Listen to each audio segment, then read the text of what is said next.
Le quería hacer una pregunta de cómo se puede. ¿Puede haber imperfecciones que no sean ni siquiera pecados veniales? Sí, teóricamente es posible, pero en la práctica no es tan fácil. Muchas veces las imperfecciones derivan de lo. Sobre todo cuando las personas no son perfectas. Cuando son perfectas, sí, podría haber una imperfección de los perfectos, pero cuando son principiantes, en general las imperfecciones están unidas a los pecados veniales, ¿no? E incluso a veces a pecados mortales materiales, aunque no sean formales, ¿no?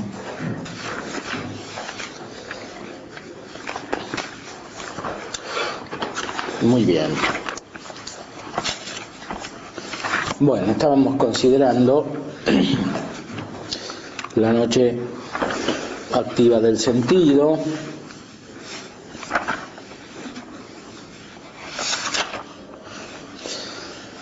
Vamos a seguir adelante porque todavía hay mucho material para considerar.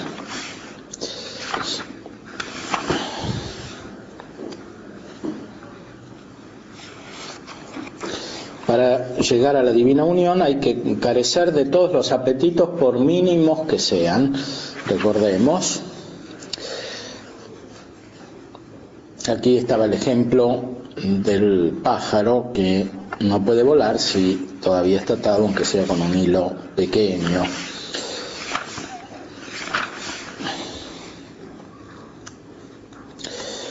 En el capítulo 7 avanza ya al orden de lo espiritual, que también tiene que ser purificado. Se trata de cuán angosta es la senda que guía la vida eterna y cuán desnudos y desembarazados conviene que estén los que han de caminar por ella. Comienza a hablar de la desnudez del entendimiento. Para ver ahora de tratar de la desnudez y pureza de las tres potencias del alma, era necesario otro mayor saber y espíritu que el mío, con que pudiese bien dar a entender a los espirituales cuán angosto sea este camino que dijo nuestro Salvador que guía la vida, para que persuadidos en esto no se maravillen del vacío y desnudez en que esta noche habemos de dejar las potencias del alma, para lo cual se debe notar con advertencia las palabras que por San Mateo en el capítulo 7 nuestro Salvador dijo de este camino, diciendo así: Quan angusta porta et arcta via est qua educitat vitam et pauci sunt qui inveniunt eam. Quiere decir, cuán angosta es la puerta y estrecho el camino que guía la vida, y pocos son los que le hallan. En la cual autoridad debemos mucho notar aquella exageración y encarecimiento que contiene en sí aquella partícula quam, porque es como si dijera, de verdad es mucho angosta, más que pensáis. Y también es de notar que primero dice que es angosta la puerta para dar a entender que para entrar el alma por esta puerta de Cristo, que es el principio del camino, primero se ha de angostar y desnudar la voluntad en todas las cosas sensuales y temporales, amando a Dios sobre todas ellas, lo cual pertenece a la noche del sentido, como que habíamos dicho. San Juan de la Cruz retorna a la idea principal, que es la de una traducción del Evangelio. Esta desnudez del espíritu no es otra cosa que una traducción del Evangelio mismo. Ahora, ¿en qué consiste propiamente este despojo? No se trata de que el entendimiento quede vacío absolutamente de todas las formas, en el sentido de que no conozca nada, porque conocer es siempre adquirir las formas de las otras cosas en la propia mente, una nueva forma que es la de lo conocido. Para tener fe es necesario que haya conceptos y por lo tanto que estén las formas de las otras cosas presentes para formular las verdades de la fe y para acceder a través de esas formulaciones a la realidad misma que esas verdades significan. Ahora, la última realidad que la fe significa es el misterio infinito de Dios, que es absolutamente insondable para la mente humana. Y por este motivo no es posible que se exprese adecuadamente con conceptos la realidad divina. Dios no puede ser entendido en un concepto y tampoco puede ser entendido a través de proposiciones, que son las proposiciones de fe, las cuales implican conceptos. Por ejemplo, cuando decimos Dios es hombre en Cristo, hombre lo entendemos con un concepto. Dios no lo entendemos con un concepto, pero en lugar del concepto están los efectos que nos hacen remontar a la causa. Ahora, no es posible que a través de proposiciones, incluso de fe, podamos entender la esencia infinita de Dios. Por eso dice San Juan de la Cruz que para llegar a la unión con Dios, que quiere decir conocerlo y amarlo porque se lo conoce, es necesario que la mente esté despojada de todos los conceptos y por tanto de todas las formas que están en el entendimiento, que son las de las cosas conocidas. Esto principalmente se debe comprender en relación a los apetitos de conocer, no tanto respecto del conocimiento mismo, porque el conocimiento mismo en sí es una perfección, no es una imperfección, no es contraria a la fe, el conocimiento intelectual. Sí puede serlo el apetito de los conocimientos intelectuales. Por ejemplo, una persona que es monja contemplativa y tiene mucho interés por conocer acerca del girasol, como están haciendo aquí. Entonces viene a todos los congresos de girasol que hay. Eso evidentemente implica una deformación. Ahora, esto que formulo de manera paradojal se puede realizar de manera más sutiles, o sea, más difíciles de desentrañar, porque hay personas a las cuales les conviene estudiar filosofía y a otras no les conviene estudiar filosofía, a algunas les sirve estudiar historia y a otras no, etc. Entonces, hay que estar despojado del apetito de conocer todas las cosas, que es lo que está diciendo aquí San Juan de la Cruz. Mucho más, por supuesto, hay que estar despojado del conocimiento, del apetito de conocer sensiblemente, la curiosidad, por ejemplo, ¿no? Conocer lo que hacen los demás, etcétera.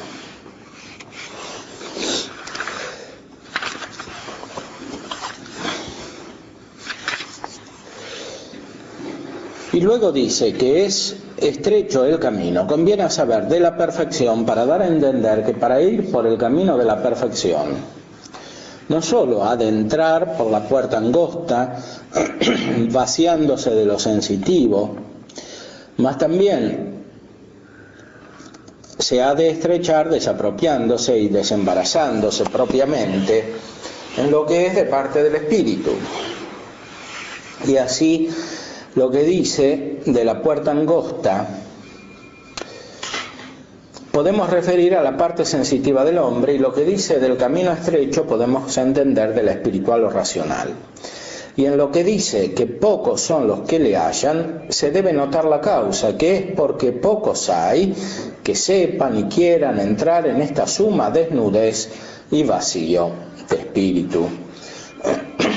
O sea, el desapego total, sensitivo y también espiritual es poco común, pocos hay.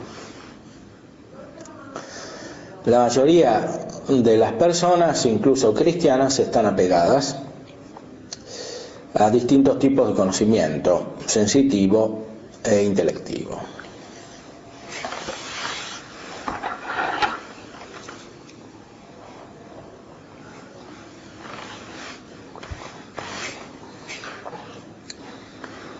Padre, cuando en el Catecismo de la Iglesia habla del llamado a la santidad, dice, me parece, que todos están llamados a la vida misma.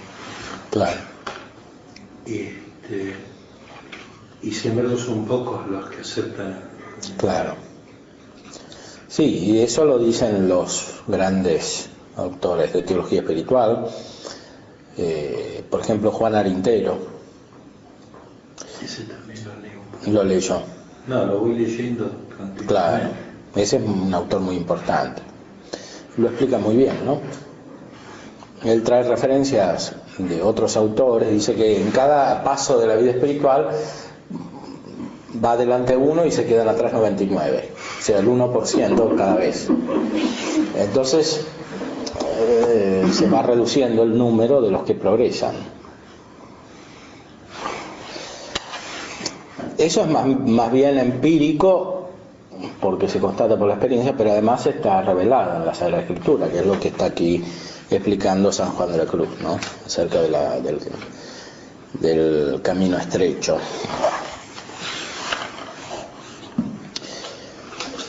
Porque esta senda del alto monte de perfección, como quiera que ella vaya hacia arriba y sea angosta, tales guiadores requiere que ni lleven carga que les haga peso cuanto a lo inferior, ni cosa que les haga embarazo cuanto a lo superior.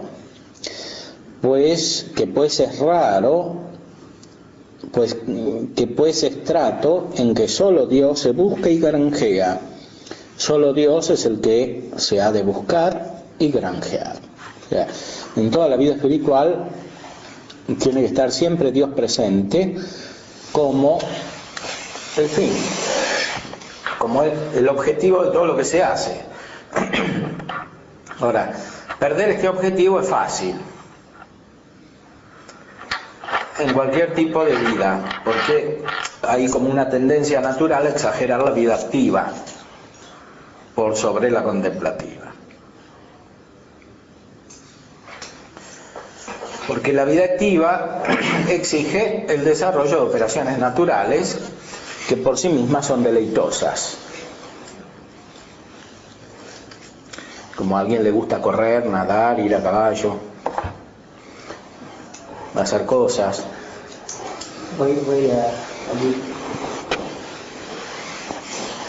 Hay que despojarse de esos gustos naturales, porque el avance en la vida espiritual a veces comporta hacer lo que a uno le gusta y a veces no. Y la única manera de garantizar el equilibrio es con el despojo absoluto de todos los tipos de conocimientos y principalmente de los apetitos del conocimiento.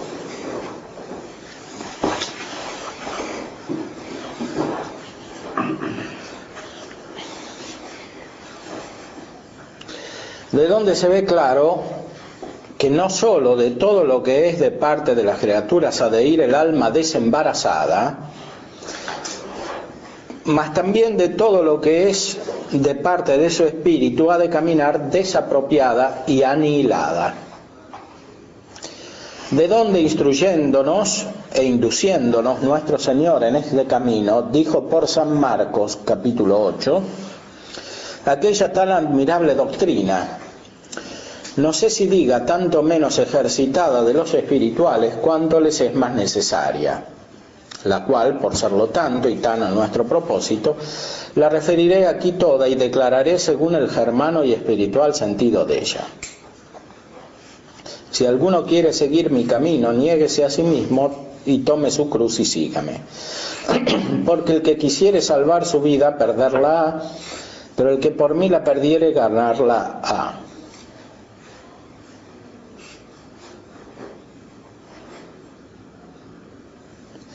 O quien pudiera aquí ahora dar a entender y ejercitar y buscar qué cosa sea este consejo que nos da aquí nuestro Salvador de negarnos a nosotros mismos, para que vieran los espirituales cuán diferente es el modo que en este camino deben llegar del que muchos de ellos piensan, que entienden que basta cualquiera manera de retiramiento y reformación en las cosas, y otros se contentan con alguna manera ejercitarse en las virtudes y continuar la oración y seguir la mortificación, mas no llegan a la desnudez y pobreza o enajenación o pureza espiritual, que todo es uno que aquí nos aconseja el Señor.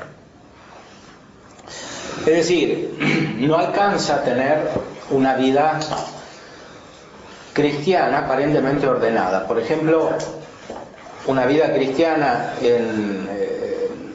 de tipo secular o religioso. No es suficiente eso, porque hay mucha gente que incluso tiene vida religiosa y tiene mortificación en esa época, porque ahora no hay, pero en esa época había, y sin embargo eso no es suficiente como para crecer en la vida espiritual, si no está ese desapego que explica él. Tiene que estar ese desapego total para que haya un verdadero crecimiento en la vida espiritual. O sea, hay gente que cree que porque es monja ya tiene aceptada la vida espiritual, pero eso no es suficiente para nada. En esta época, por supuesto, hay muchos más problemas porque primero hay que ver si es auténtica vida religiosa o de matrimonio, porque no se tiene más idea de lo que eso significa, ¿no? Porque el matrimonio es un sacramento, por ejemplo. Pero mucha gente se divorcia, etcétera, no vive bien el matrimonio.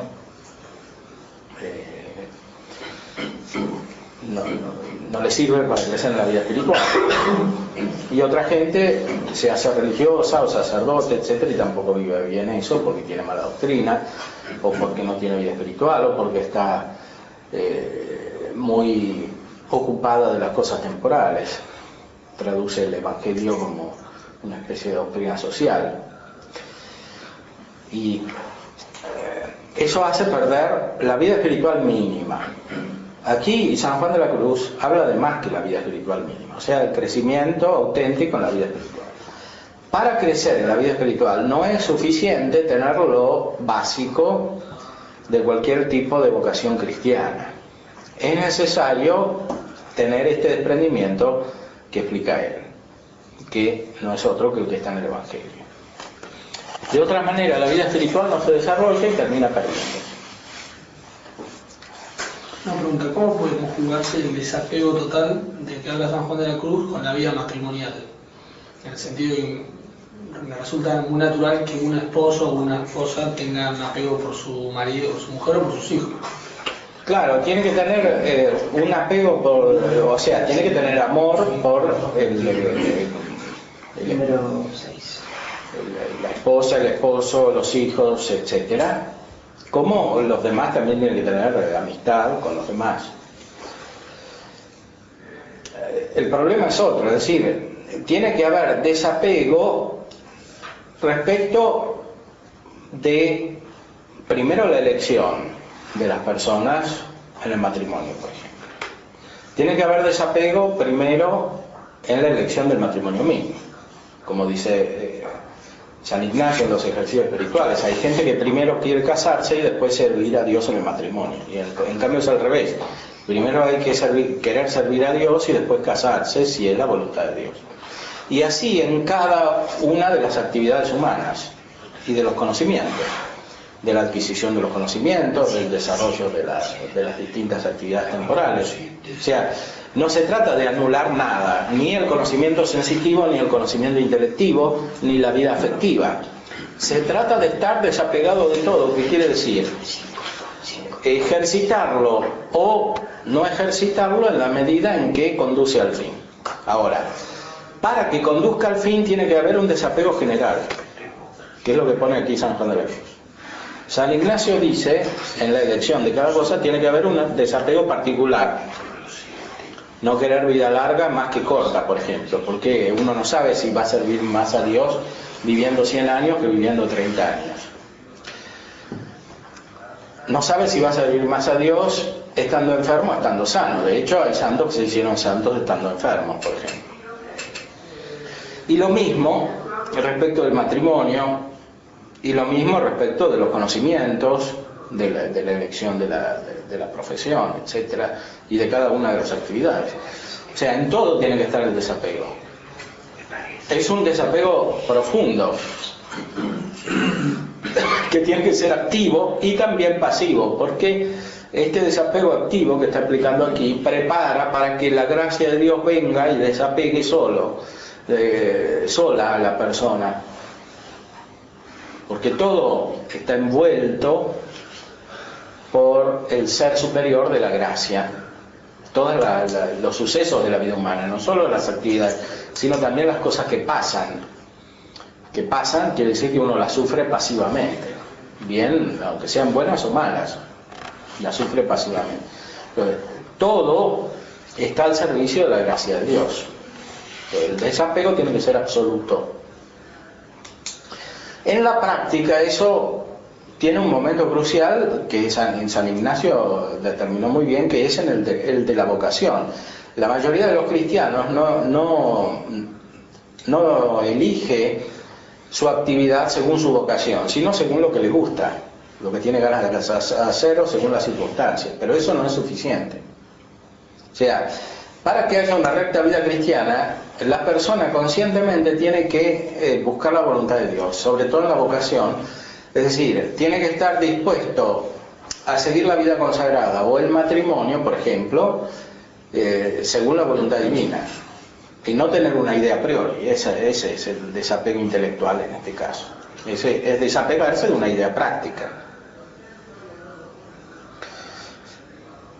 Y a veces también de ideas teóricas, porque como decíamos antes, uno puede querer estudiar mucho el girasol, pero no es lo que tiene que hacer.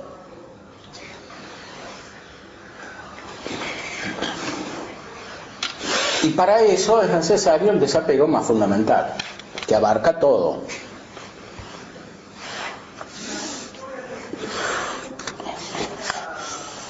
Por supuesto que esto hay que realizarlo en la medida en que se va descubriendo, porque uno cuando es joven no piensa todo esto, no lo conoce profundamente, porque no conoce profundamente las exigencias del Evangelio como están transmitidas por la tradición, como se ve aquí.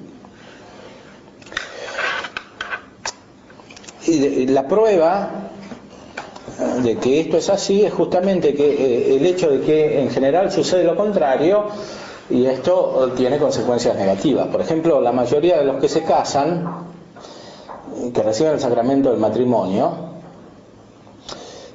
no lo hacen como una vocación, lo hacen porque tienen ganas, y después muchas veces se divorcian, etcétera, porque no lo han tomado como un ejercicio de cumplimiento de la voluntad divina, espiritualmente. Después que se casaron, es la voluntad divina que siguen en el matrimonio, pero la disposición espiritual en general no es suficiente para cumplirlo.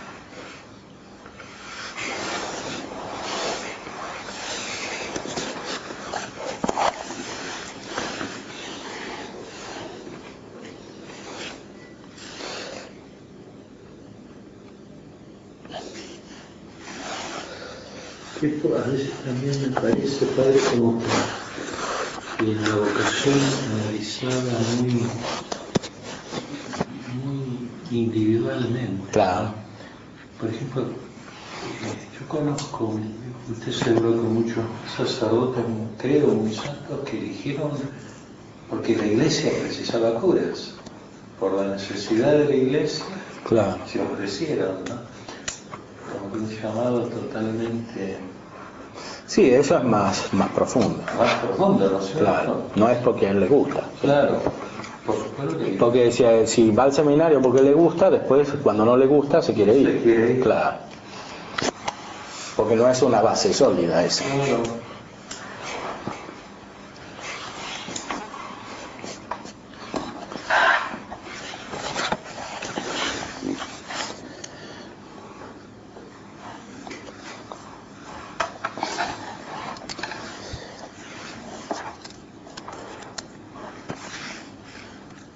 Ahora, el problema ahora es más básico, o sea, que no se tiene idea de qué es verdaderamente el cristianismo, no se conoce el Evangelio, no se conoce la tradición.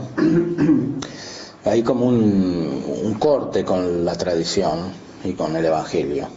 Entonces se reconstruye mentalmente lo que es la vida cristiana, pero con una reconstrucción que es muy deficiente. Entonces después no tiene fuerza como para motivar la vida de alguien.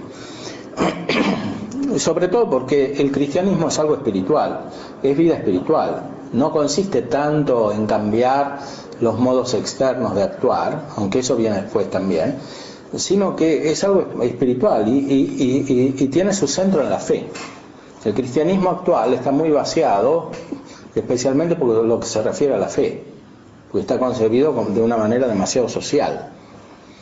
Entonces, un auténtico cristiano es aquel que mantiene la verdadera fe en medio de la sociedad actual y cuya preocupación principal es esta, y todo lo demás es periférico. Ahora, esto no es el planteo general. Cuando usted habla de la teología del Concilio Vaticano, creo que eso es lo que dice, ¿no? Apunta a que sí, eso, se ha hecho claro, una lectura muy sociológica, externa, sí, temporal. Y sin tener en cuenta la fe. Sí. Porque ahí se juega la vida de toda la persona, si mantiene la fe hasta el final o no. Como dice San Pablo, sobre su combate, ¿no? Y su carrera, que mantuvo la fe. Ahora, mucha gente ahora no mantiene la fe. Incluso la fe se puede perder de muchas maneras, ¿no? Por ejemplo, sosteniendo el matrimonio gay, etcétera, porque la sociedad lo requiere. Cambiando la doctrina mentalmente.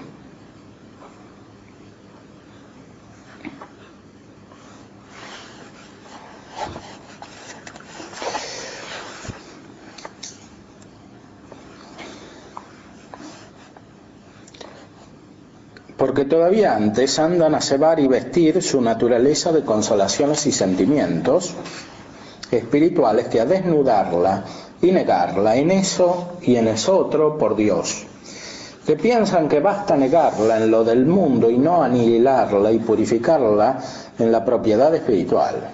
Bueno, aquí se trata de un paso más. O sea, esta es gente que mantiene la fe, que trata de reformar su vida, pero que no basta el fondo espiritual. Por ejemplo, son religiosos que no viven del todo la vida religiosa. Entonces, no crecen espiritualmente. ¿De dónde les nace que en ofreciéndoseles algo de esto sólido y perfecto, que es la anihilación de toda suavidad en Dios, en sequedad, en sinsabor, en trabajo, lo cual es la cruz pura espiritual y desnudez de espíritu pobre de Cristo, huyen de ello como de la muerte, y solo andan a buscar dulzuras y comunicaciones sabrosas de Dios? Y esto no es la negación de sí mismo y desnudez de espíritu, sino golosina de espíritu, en lo cual espiritualmente se hacen enemigos de la cruz de Cristo. Porque el verdadero espíritu antes busca lo desabrido en Dios que lo sabroso, y más se inclina al padecer que al consuelo, y más a carecer de todo bien por Dios que a poseerle, y a las sequedades y aflicciones que a las dulces comunicaciones, sabiendo que esto es seguir a Cristo y negarse a sí mismo. Y es otro por ventura buscarse a sí mismo en Dios, lo cual es harto contrario al amor. Porque buscarse así en Dios es buscar los regalos y recreaciones de Dios, más buscar a Dios en sí es no solo querer carecer de eso y de eso otro por Dios, sino inclinarse a escoger por Cristo todo lo más desabrido, ahora de Dios, ahora del mundo, y esto es amor de Dios. Aquí San Juan habla de una manera práctica. En sí misma la gracia produce gozo, deleite, y el contacto con Dios produce el deleite máximo, que es la beatitud. Ahora, para llegar a eso es necesario el desprendimiento total para tener a Dios, que es total, porque es toda la realidad. Dios es el ser infinito, el mismo ser subsistente. Y por eso, para recibir a Dios hay que estar vaciado de todo aquello que ocupa el lugar de Dios, hablando metafóricamente o simbólicamente, porque en el orden espiritual no hay lugar, pero hay como un lugar.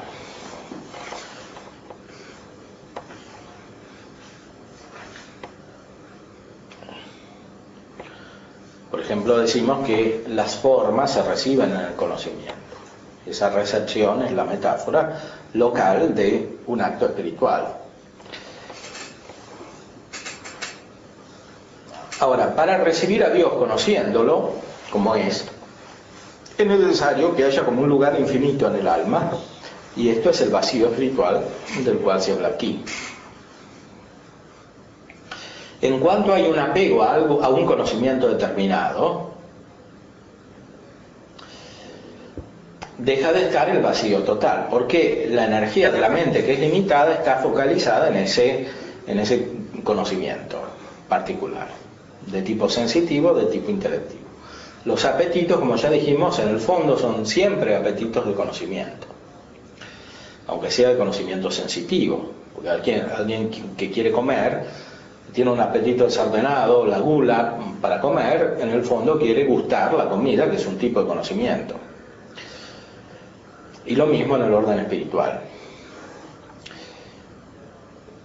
Para recibir a Dios, que quiere decir para conocerlo, como es en sí mismo, es decir, en su ser infinito, hay que estar desapegados de los otros tipos de conocimientos, sensitivos y espirituales. O sea, que la energía del alma no esté centrada en estos conocimientos, sino en el conocimiento de Dios, que eso lo supera a todos, que es misterioso, que está por encima de todos los otros. Y eso implica un desapego total que se realiza en la práctica.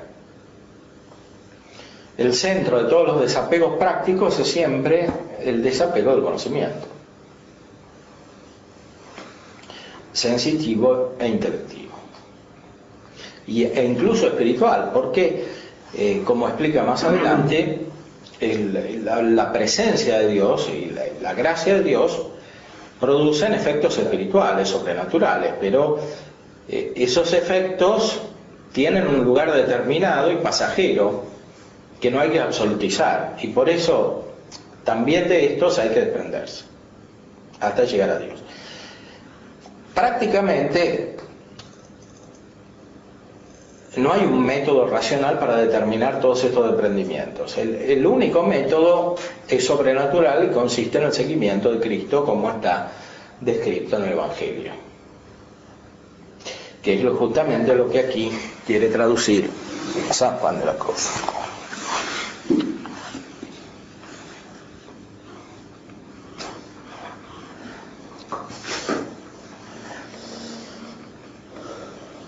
O quien pudiese dar a entender hasta dónde quiere nuestro Señor que llegue esta negación. Ella, cierto, ha de ser como una muerte y aniquilación temporal y natural y espiritual en todo, en la estimación de la voluntad, en la cual se halla toda negación. Y esto es lo que aquí quiso decir nuestro Salvador cuando dice: el que quiere salvar su vida, ese la perderá. Es decir, a saber, el que quisiese poseer algo, buscarlo para sí, ese la perderá.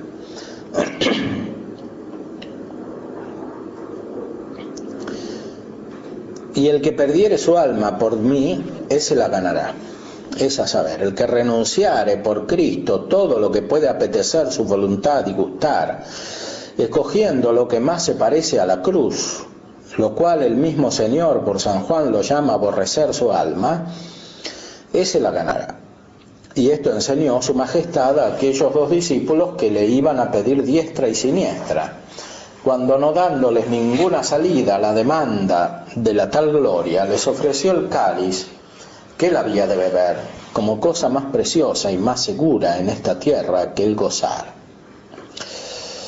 En esta tierra, dice, porque todo el objetivo del desprendimiento es siempre la vida eterna, que consiste en el gozo pleno y definitivo.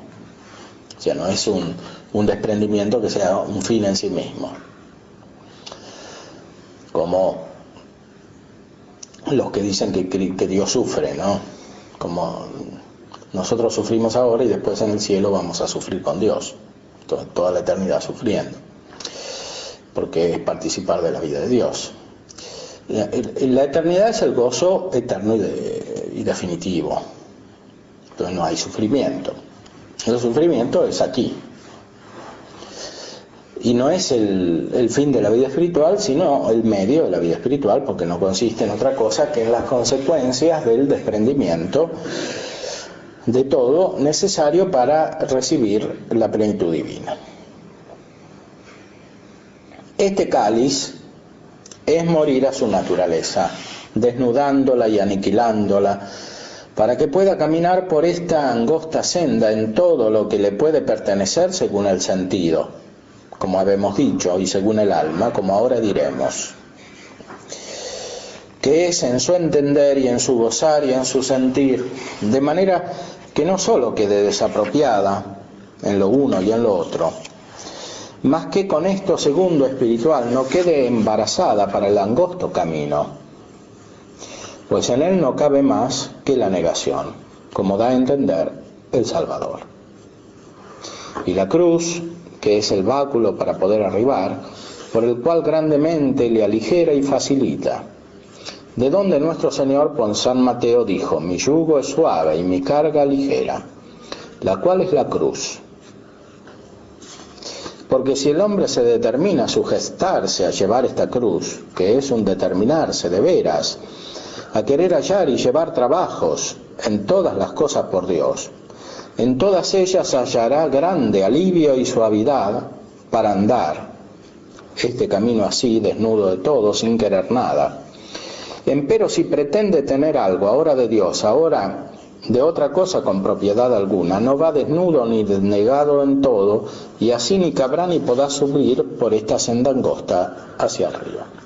O sea, el desprendimiento total permite la mayor felicidad posible en esta vida, porque es el único modo de librarse radicalmente de todos los inconvenientes.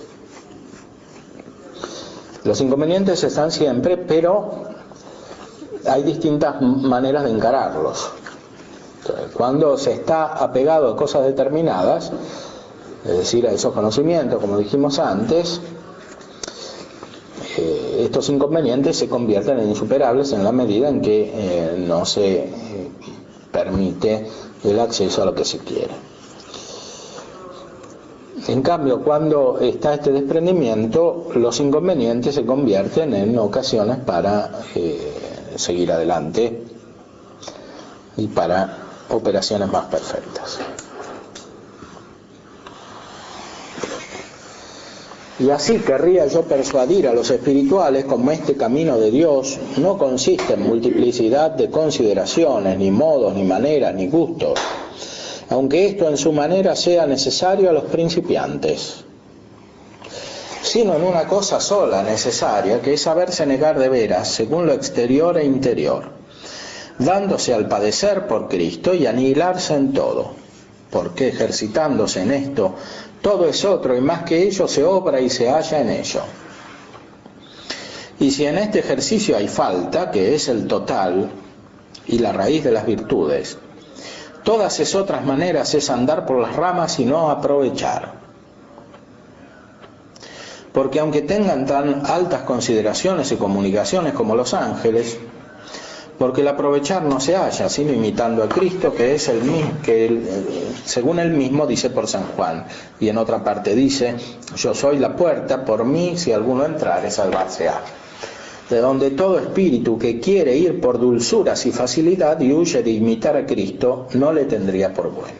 Bueno, ese es un modo radical de discernimiento de los espíritus. Hay gente que siempre busca su comodidad externa o interna. Cuando se busca la comodidad y se huye de la cruz de Cristo, no hay buen espíritu. Quiere decir que la persona no está bien inspirada.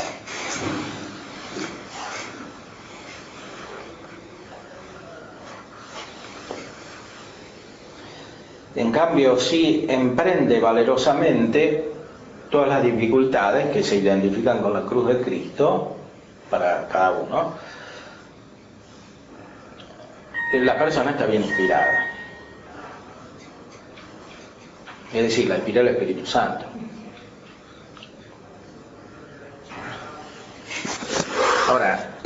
esa mala inspiración se da de maneras más externas o más internas, menos sutiles o más sutiles. Para ciertas operaciones o acciones hay que tener, digamos, un mínimo de recursos materiales, quizás. Sí. Para rezar o para Claro. estudiar o no. Que Sí. no se busque la comodidad.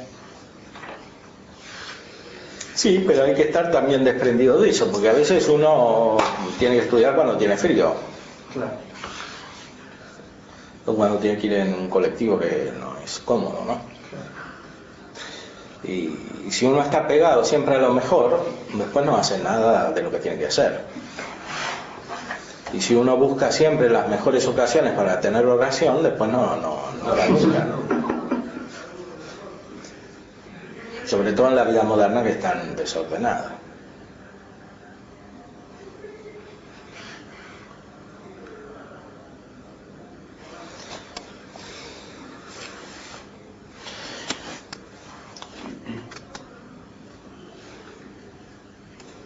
No me quiero alargar más en esto porque no quisiera acabar de hablar en ello,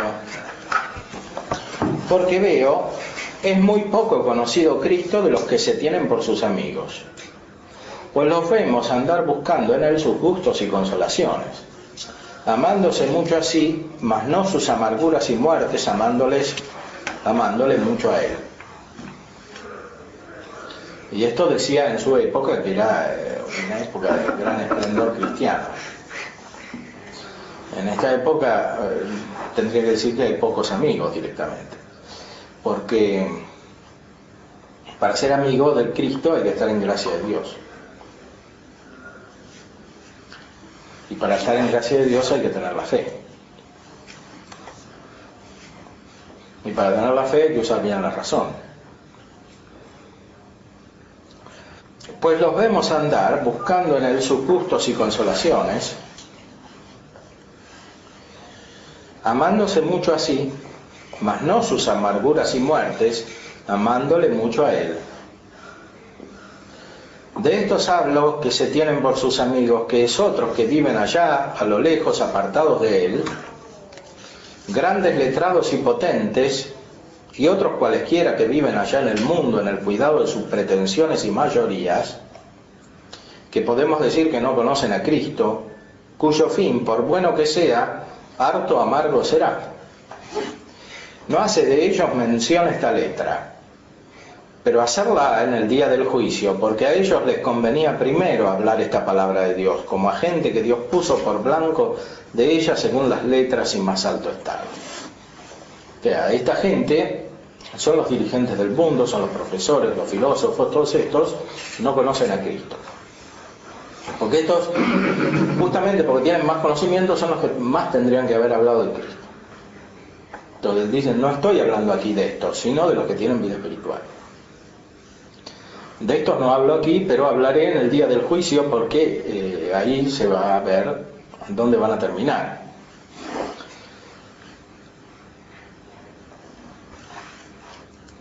Pero hablemos ahora con el entendimiento del espiritual. Y particularmente de aquel a quien Dios ha hecho merced de poner en el estado de contemplación. Porque, como he dicho, ahora voy particularmente con estos hablando. Y digamos, ¿cómo se ha de enderezar a Dios en fe y purgarse de las cosas contrarias, angostándose para entrar por esta senda angosta de oscura contemplación? El objetivo principal de este libro entonces es guiar en la vida espiritual a las personas que de propósito, como dice, se ejercitan en la vida espiritual. Estas son las que tienen que aprender este desprendimiento. En el capítulo 8 explica ese principio gnoseológico, o sea que no se puede conocer a Dios por medio de conceptos lo cual es la base última de todo el desprendimiento radical. Porque todo lo que hacemos sirve para conocer sensiblemente, y todo lo que conocemos sensiblemente sirve para tener conocimientos intelectuales. Si hay que estar desprendido de los conocimientos intelectuales, por consiguiente hay que estar desprendido de los conocimientos sensitivos y de las acciones prácticas. Por eso aquí está el centro de la doctrina. Capítulo 8, que trata en general cómo ninguna criatura ni alguna noticia que puede caer en el entendimiento le puede servir de próximo medio para la divina unión con Dios. Antes que tratemos del propio y acomodado medio para la unión con Dios, de Dios, que es la fe, conviene que probemos cómo ninguna cosa criada ni pensada puede servir al entendimiento de propio medio para unirse con Dios. Y cómo todo lo que el entendimiento puede alcanzar antes le sirve de impedimento que de medio, si a ello se quisiese asir. Y ahora en este capítulo probaremos esto en general y después iremos hablando en particular, descendiendo por todas las noticias que el entendimiento puede recibir de parte de cualquiera sentido interior, exterior e interior, y los inconvenientes y daños que puede recibir de todas estas noticias interiores y exteriores para no ir adelante asido al medio propio, que es la fe. Esta es una doctrina principal. El medio último para llegar a Dios es la fe. Y dice él, la fe es hábito cierto, pero oscuro. O sea, últimamente no consiste en un conocimiento conceptual. Y por eso está más allá de todas las cosas creadas y temporales y de todas las operaciones que las alcanzan. Después de saber que según regla de filosofía, todos los medios han de ser proporcionados al fin. Es a saber que han de tener alguna conveniencia y semejanza con el fin, tal que baste y sea suficiente para que por ello se pueda conseguir el fin que se pretende. Pongo ejemplo. Quiere uno llegar a una ciudad, necesariamente ha de ir por el camino que es el medio que empareja y junta con la misma ciudad. Otro ejemplo, hace de juntar y unir el fuego en el madero. Es necesario que el calor, que es el medio, disponga el madero primero con tantos grados de calor que tenga gran semejanza y proporción con el fuego. De donde si quisiesen disponer el madero con otro medio que el propio, que es el calor, así con aire, agua o tierra, sería imposible que el madero se pudiera unir con el fuego. Así como también lo sería llegar a la ciudad si no va por el propio camino que junta con ella. De donde, para que el entendimiento se venga a unir en esta vida con Dios según se puede, necesariamente ha de tomar aquel medio que junta con Él y tiene con Él próxima semejanza. En lo cual habemos de advertir que entre todas las criaturas superiores ni inferiores ninguna hay que próximamente junte con Dios ni tenga semejanza con su ser. Porque aunque es verdad que todas ellas tienen, como dicen los teólogos, cierta relación a Dios y rastro de Dios, unas más y otras menos, según su más principal o menos principal ser, de Dios a ellas ningún respecto hay ni semejanza esencial. Antes la distancia que hay entre su divino ser y el de ellas es infinita. Y por eso es imposible que el entendimiento pueda dar en Dios por medio de las criaturas, ahora sean celestiales, ahora terrenas, por cuanto no hay proporción de semejanza. O sea, en algo las criaturas, San Tomás lo explica, son semejantes a Dios, pero en algo son desemejantes, porque la distancia que hay entre ellas y Dios es infinita. Y el único modo para colmar esa distancia infinita es la fe. No es ninguna criatura. Por eso ningún conocimiento, ni físico ni metafísico, sirve para alcanzar a Dios. como es en sí. Sirve para alcanzarlo eventualmente como causa de las cosas que se conocen, pero no como es en sí. Evidentemente, para tener fe hay que tener los otros conocimientos, porque la fe es perfección de la inteligencia, que conoce de esas otras dos maneras. Pero si se está apegado a las otras maneras de conocer, en esta época el apego por la metafísica no es muy peligroso porque no hay metafísica, pero hay apego por la física, que es peor, porque impide la operación propia del entendimiento, que es inmaterial en última análisis, o por lo menos impide el conocimiento inmaterial de lo inmaterial, que es principalmente Dios. Teóricamente, incluso el conocimiento metafísico podría impedir la fe, como sucedió históricamente, por ejemplo en el neoplatonismo y en otras filosofías que tienen algo de metafísica, por ejemplo el idealismo hegeliano, etc. De hecho hay filósofos que son ateos, filósofos incluso con la apertura metafísica, que caen en una especie de panteísmo o en una especie de agnosticismo, etc. Entonces, tiene que haber un desprendimiento tal de todas las cosas creadas que sea posible la fe, que alcanza a Dios por encima de todas las cosas creadas, y es la única manera de conocerlo como realmente es en sí. Ninguna de las cosas creadas lo muestra tal como es. Algo de Dios muestran, pero no lo muestran en su esencia, porque tienen otra esencia que es siempre infinitamente limitada respecto de la de Dios.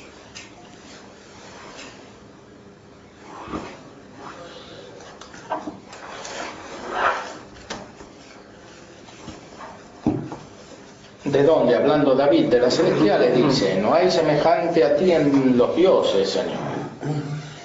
Llamando dioses a los ángeles y almas santas. Y en otra parte: Dios, tu camino está en lo santo. ¿Qué Dios grande hay como nuestro Dios? Como si dijera: el camino para venir a ti, Dios, es camino santo, esto es pureza de fe. Porque ¿qué Dios habrá tan grande? Es a saber, ¿qué ángel tan levantado en ser y qué santo tan elevado en gloria será tan grande que sea camino proporcionado y bastante para venir a ti? Y hablando también el mismo David de los terrenales y celestiales, juntamente dice: alto es el Señor y mira las cosas bajas, y las cosas altas conoce desde lejos. Como si dijera, siendo el alto en su ser, ve muy bajo el ser de las cosas de acá abajo, comparándole con su alto ser, y las cosas altas, que son las criaturas celestiales, velas y conócelas estar en su ser muy lejos. Luego todas las criaturas no pueden servir de proporcionado medio al entendimiento para dar en Dios.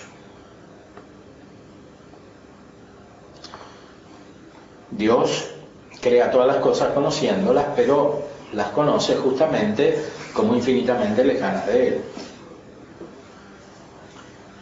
Y así las crea. Padre, y también está el alejamiento por el pecado de la creación, ¿no? Además de esto está el alejamiento del pecado, por supuesto, que produce una deformidad más grande en la vida humana especialmente, y eso provoca una imposibilidad, una dificultad suplementaria para tener fe. De hecho, lo que sucede más en esta época, el problema principal es acceder ya al conocimiento racional para saber que Dios existe, por ejemplo, que todavía no es la fe. Mucha gente no tiene claridad como para conocer que Dios existe, porque el pecado influye a través de la afectividad, etcétera, en la imaginación, y esta impide un adecuado conocimiento racional.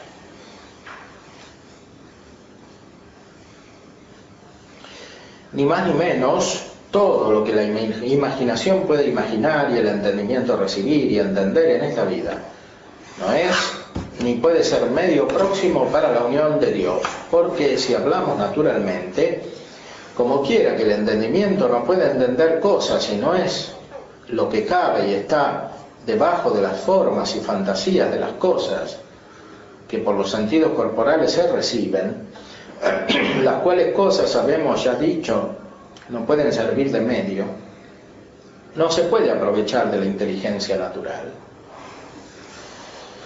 Es lo que acabamos de explicar. Pues si hablamos de la sobrenatural, según se puede en esta vida, de potencia ordinaria, no tiene el entendimiento disposición ni capacidad en la cárcel del cuerpo para no recibir noticia clara de Dios. Porque esa noticia no es de este estado, porque o ha de morir o no la ha de recibir. Santo Tomás dice que en esta vida es imposible tener la visión beatífica por la unión con el cuerpo, que es lo que está explicando aquí San Juan de la Cruz.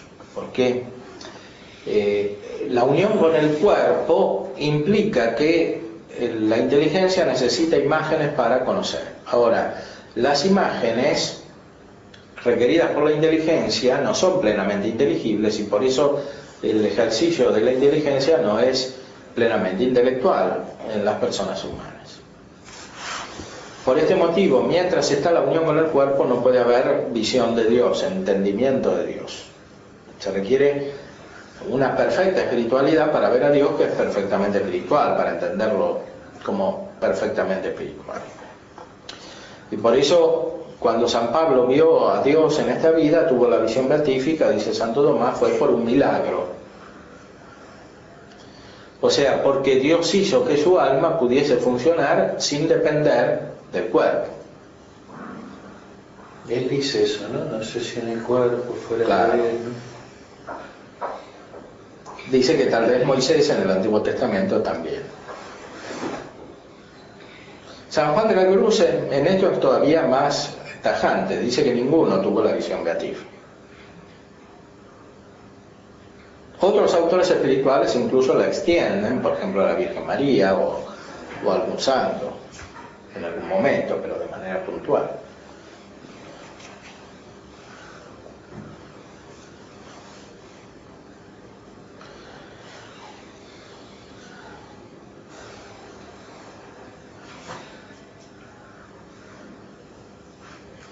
De donde pidiendo Moisés a Dios esa noticia clara, le respondió que no le podía ver, diciendo: no me verá hombre que pueda quedar vivo.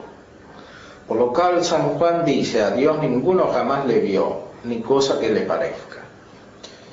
Que por eso San Pablo con Isaías dice: ni le vio ojo, ni le oyó oído, ni cayó en el corazón del hombre. Y esta es la causa, porque Moisés en la zarza, como se dice en los Actos de los Apóstoles, no se atrevió a considerar estando Dios presente, porque conocía que no había de poder considerar su entendimiento de Dios como convenía a lo que de Dios sentía. Y de Elías nuestro padre se dice que en el monte se cubrió el rostro en la presencia de Dios, que significa cegar el entendimiento, lo cual él hizo allí, no se atreviendo a meter tan baja mano en cosa tan alta, viendo claro que cualquiera cosa que considerara y particularmente entendiera era muy distante y disímil a Dios. Por tanto, ninguna noticia ni aprensión sobrenatural en este mortal estado le puede servir de medio próximo para la alta unión de amor con Dios, porque todo lo que puede entender el entendimiento y gustar la voluntad y fabricar la imaginación es muy disímil y desproporcionado, como habemos dicho, a Dios. Lo cual todo lo dio a entender Isaías admirablemente en aquella tan notable oscuridad, diciendo: ¿a qué cosa habéis podido hacer semejante a Dios? ¿O qué imagen le haréis que se le parezca? Por ventura, ¿podrá fabricar alguna escultura el oficial del hierro? ¿O el que labra el oro podrá fingirle con el oro? ¿O el platero con las lañas de plata? Por el oficial del hierro se entiende el entendimiento, el cual tiene por oficio formar las inteligencias y desnudarlas del hierro de las especies y fantasías. Por el oficial del oro entiende la voluntad, la cual tiene habilidad de recibir y figura y forma de deleite causado del oro del amor. Por el platero se dice que no le figurará con las lañas de plata, que se entiende la memoria con la imaginación, lo cual bien propiamente se puede decir de sus noticias, y las imaginaciones que puede fingir y fabricar son como lañas de plata. Y así es como si dijera: ni el entendimiento con sus inteligencias podrá entender cosa semejante a él, ni la voluntad podrá gustar deleite y suavidad que se parezca a la que es Dios, ni la memoria pondrá en la imaginación noticias e imágenes que le representen. Luego, claro está que al entendimiento ninguna de estas noticias le puede inmediatamente encaminar a Dios. Y para llegar a Él, antes de ir no entendiendo que queriendo entender, y antes cegándose y poniéndose en tiniebla que abriendo los ojos para llegar más al divino rayo, que es lo que dice Dionisio, que está inmediatamente citado, el rayo de tiniebla. El rayo de tiniebla, dice en la teología mística, porque pense que es el entendimiento.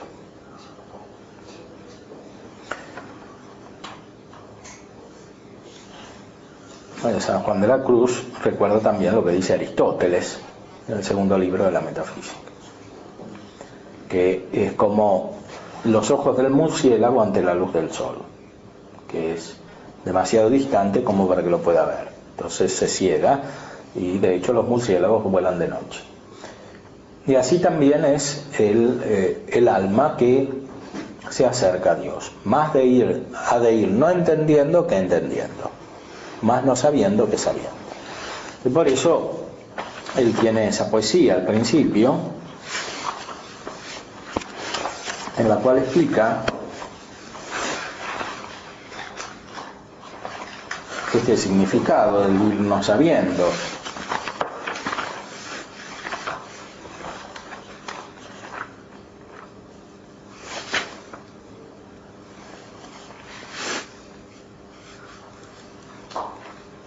Entréme donde no supe y quedéme no sabiendo, toda ciencia trascendiendo.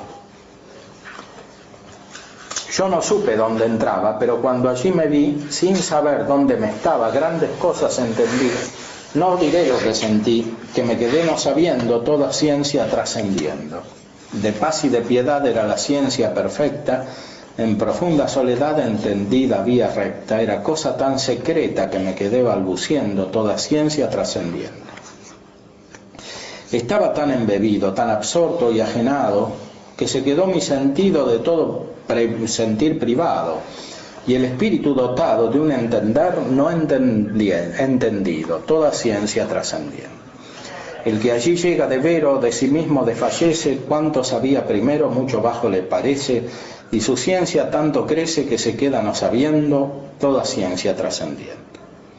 Cuanto más alto se sube, tanto menos se entendía, que es la tenebrosa nube que a la noche esclarecía. Por eso quien la sabía queda siempre no sabiendo, toda ciencia trascendiendo. Este saber no sabiendo es de tal alto poder que los sabios arguyendo jamás le pueden vencer, que no queda su saber a no entender entendiendo, toda ciencia trascendiendo. Y es de tan alta excelencia que este sumo saber, que no hay facultad ni ciencia que las puedan emprender. Quien les se supiere vencer, con un saber no sabiendo, irá siempre trascendiendo. Y si lo queréis oír, consiste esta suma ciencia en un subido sentir de la divinal esencia, que es obra de su clemencia, hacer quedar no entendiendo, toda ciencia trascendiendo. Es una traducción de aquello que había dicho Dionisio, que él cita en sus obras. En el libro de los nombres de Dios dice que a Dios se lo conoce a través de lo no conocido. Se lo conoce como no conociendo, dice aquí. Es un saber no sabiendo. Este no saber es principal en esta vida respecto del saber.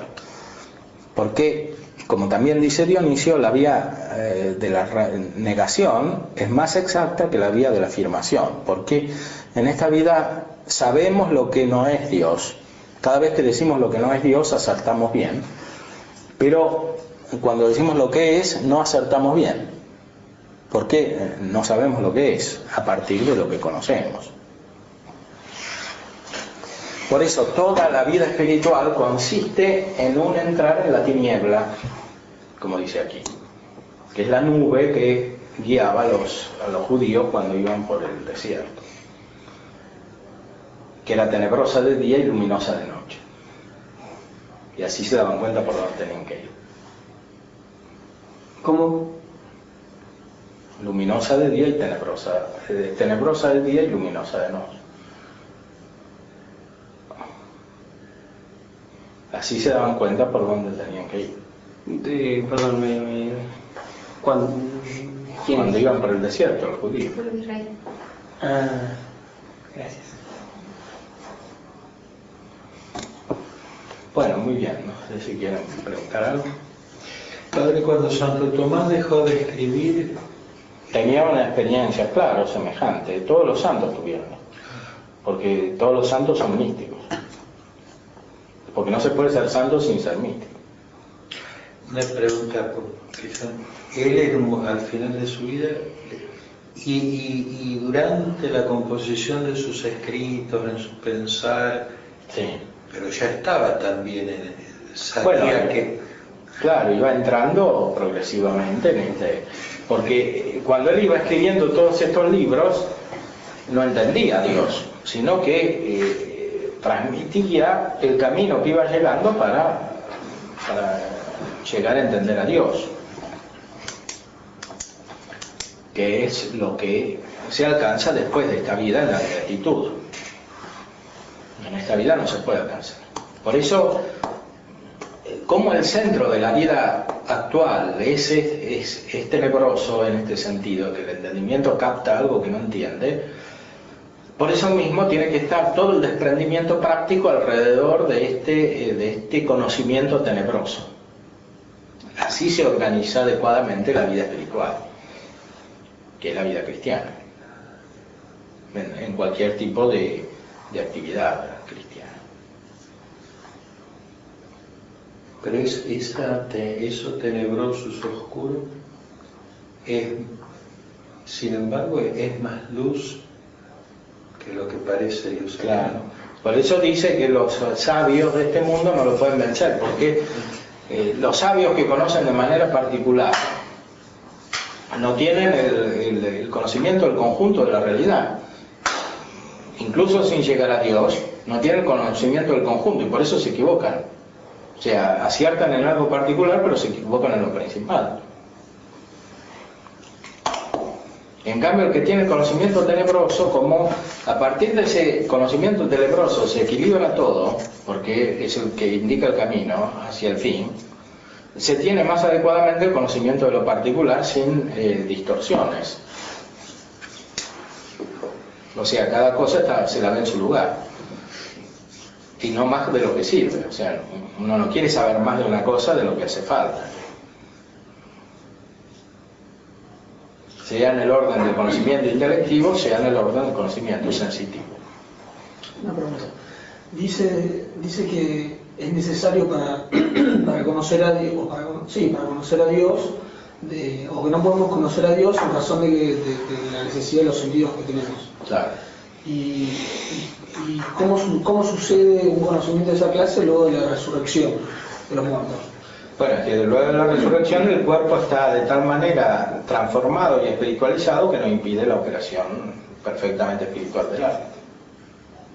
Además de la abstracción, digamos, normal por los sentidos.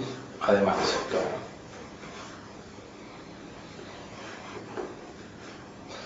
Bueno, muy bien, entonces nos veremos otra vez el próximo día. Acuérdense que en el segundo semestre lo hacemos el martes. ¿Cómo? El martes. ¿Y a partir de cuándo? De agosto. 2 meses, porque después me voy a Roma. Padre, hoy empezó el libro segundo, salteando algunos capítulos. Y sí, porque Si no, no llegamos, o sea, por lo menos para dar una idea. Sí.